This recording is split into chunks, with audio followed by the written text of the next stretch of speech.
I'm gonna bring him to class one day because I like this guy a lot. I got to get around to it, but yeah. So tiny homes I think are a good investment.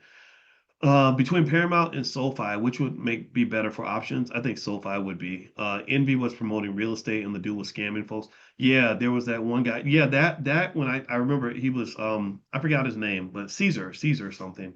And yeah, the thing about Caesar on The Breakfast Club, if you don't remember, he was a guy that was unfortunately just not really um just not really, what he was doing in terms of investing was just not the textbook type stuff I learned in my doctoral program. It's the thing about it is that hip hop culture is not consistent with financial management.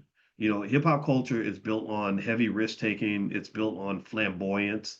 It's built on excessive consumption. Like I went to the strip club and threw $100,000 in the air. I don't know who taught us to do that, but all those things are anti-wealth. So what happened was but one thing rappers are is they are the best influencers in the world. So basically, when you mix the influence of hip hop it, with the requirements of wealth management, you end up with a cultural conflict. So you'll have a guy that'll go on the show like The Breakfast Club that'll do something where he raises $10 million and he's never had $10 million before. So in his mind, he's thinking, I get to live like the rappers. I get to floss like the rappers and show off and stunt like the rappers and the gold chains and the Mercedes and the private jets and all that. And what happens is that you're violating one of the other principles of wealth.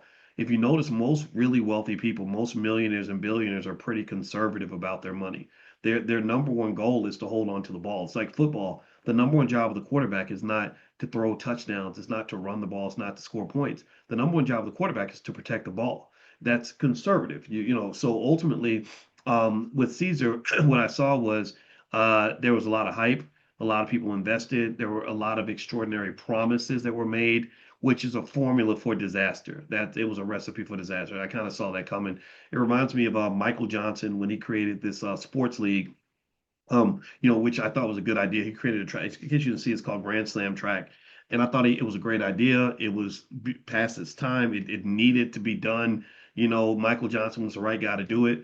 And the problem was that he had to make these really flamboyant promises and excessive financial commitments to the athletes to get them on board. But the problem was that he didn't have the actual money to back those commitments. And there was no conservatism taken. Like we kind of have a mindset that says you have to go balls to the wall, just no plan B, throw everything at it and hope for the best. And I don't believe that. I think that he could have been successful by testing things, right? And also making sure his capital commitments were firm. Because what happened was some millionaire promised him $40 million. And then when the league didn't look like it was doing that well, the guy was like, oh, I don't want to give you the money now. So then Michael has ruined or harmed his stellar reputation that he put on the line over a financial commitment that was not solid. I would have, if I'd been advising him at the time, I would have said, make sure the money's in the bank before you go put your name on any of this. Right before you risk your name, and I had that same conversation with Kanye West when he wanted me to do some stuff. I said, okay, put $10 million in the escrow account that you can't touch, and then I'll begin working. But until that time, I'm not doing it because I don't trust that you're going to remain consistent in whatever it is that you want me to do. You ain't gonna have me out here looking crazy.